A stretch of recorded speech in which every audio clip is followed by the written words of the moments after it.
जिस मुंबई शहर में कांग्रेस का जन्म हुआ था, वहां वो आज चौथे या पांचवें नंबर की पार्टी बन गई है। अब मैं आपको पूछता हूं, ये आंकड़ा आपको याद रहा क्या? ये आंकड़ा आपको याद रहा क्या कि भूल गए? मैं फिर से याद कराता हूं। कांग्रेस के जमाने में असम को रेलवे के लिए 2000 करोड़ रुपया मिलता था। कितना? सबके सब बोलिए, कितना मिलता था? कितना मिलता था? कितना मिलता था? कि कांग्रेस ने असम के साथ क्या किया? सिर्फ सरकारें बनाने के लिए, कुछ वोट पाने के लिए असम की मिट्टी को घुसपैठियों को सौंप दिया। साथियों, इन चुनावों का एक और संदेश है। कांग्रेस की नेगेटिव पॉलिटिक्स को देश लगातार नकार रहा है। जिस मुंबई शहर में कांग्रेस का जन्म हुआ था, वहां वो आज चौथे या पांचवें नंबर की पार्टी बन गई है। जिस महाराष्ट्र पर कांग्रेस ने सालों तक शासन किया, वहां कांग्रेस पूरी तरह से सिमट गई है। कांग्रेस देश का भरोसा खो चुकी है, क्योंकि कांग्रेस के पास विकास का कोई एजेंडा नहीं है। ऐसी कांग्रेस कभी असम का, काजीरंगा का भी भला नहीं कर सकती। साथियों, जब हम रेल कनेक्टिविटी बढ़ाते हैं तो इसका फायदा सामाजिक और आर्थिक दोनों स्तरों पर होता है। इसलिए नॉर्थ ईस्ट के लिए कनेक्टिविटी का विस्तार बहुत महत्वपूर्ण है, लेकिन कांग्रेस ने कभी इसकी परवाह नहीं की। मैं आपको एक आंकड़ा देता हूं। जब कांग्रेस की केंद्र में सरकार थी तो असम को बहुत कम रेल बजट मिलता था, लगभग 2000 करोड़ रुपए।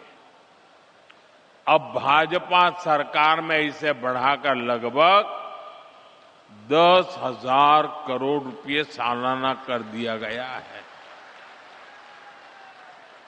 अब मैं आपको पूछता हूं, ये आंकड़ा आपको याद रहा क्या?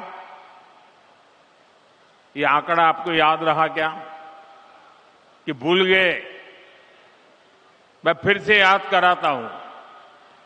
कांग्रेस के जमाने में असम को रेलवे के लिए 2000 करोड़ रुपया मिलता था। कितना? सबके सब बोलिए, कितना मिलता था?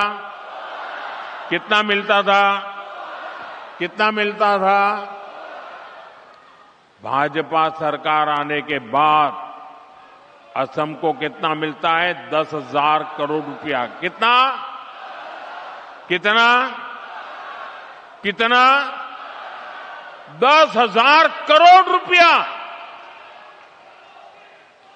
यानी कांग्रेस जितना पैसा असम को रेलवे के लिए देती थी, भाजपा उससे 5 गुना ज्यादा पैसा असम को दे रहा है। साथियों, आज आपके बीच असम के सामने मौजूद एक बड़ी चुनौती की भी चर्चा आवश्यक है। ये चुनौती है असम की पहचान बचाने की,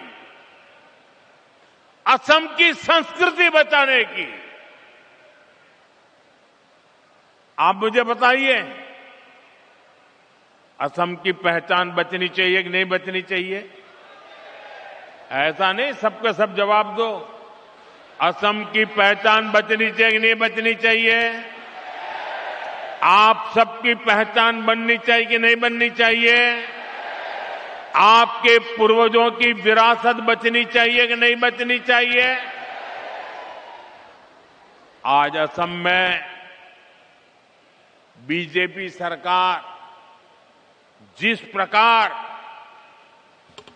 घुसपैठ से निपट रही है, जिस प्रकार हमारे जंगलों को, ऐतिहासिक सांस्कृतिक स्थलों को, आप लोगों की जमीनों को अवैध कब्जों से मुक्त कर रही है, उसकी आज बहुत प्रशंसा हो रही है। ये सही हो रहा है कि नहीं हो रहा है? ये होना चाहिए कि नहीं होना चाहिए? ये आपके भले के लिए है कि नहीं है? लेकिन आप जरा ये भी सोचिए साथियों कि कांग्रेस ने असम के साथ क्या किया। सिर्फ सरकारें बनाने के लिए, कुछ वोट पाने के लिए असम की मिट्टी को घुसपैठियों को सौंप दिया। कांग्रेस ने दशकों तक असम में सरकारें बनाई। इस दौरान लगातार घुसपैठ बढ़ती गई। और इन लोगों ने, घुसपैठियों ने क्या किया? इनको असम के इतिहास, यहां की संस्कृति, हमारी आस्था से कोई सरोकार नहीं था। इसलिए उन्होंने जगह जगह कब्जे किए। घुसपैठ के कारण एनिमल कॉरिडोर के कब्जे हुए, अवैध शिकार को बढ़ावा मिला, तस्करी और अन्य अपराध भी बढ़े। साथियों, ये घुसपैठिए आबादी का संतुलन बिगाड़ रहे हैं, हमारी संस्कृति पर हमले कर रहे हैं, गरीब का, नौजवान का रोजगार छीन रहे हैं, आदिवासी क्षेत्रों में धोखे से लोगों की जमीन पर कब्जा कर रहे हैं। ये असम और देश की सुरक्षा दोनों के लिए बहुत बड़ा खतरा है। साथियों, कांग्रेस से आपको बहुत सावधान रहना है। कांग्रेस की एक ही नीति है, घुसपैठियों को बचाओ, घुसपैठियों की मदद से सत्ता पाओ। पूरे देश में कांग्रेस और उसके साथी यही कर रहे हैं। बिहार में भी इन्होंने घुसपैठियों को बचाने के लिए यात्राएं निकाली, रैलियां निकाली, लेकिन बिहार की जनता ने कांग्रेस का सुपड़ा साफ कर दिया। अब असम की जनता की बारी है। मुझे विश्वास है असम की धरती से भी कांग्रेस को करारा जवाब मिलेगा।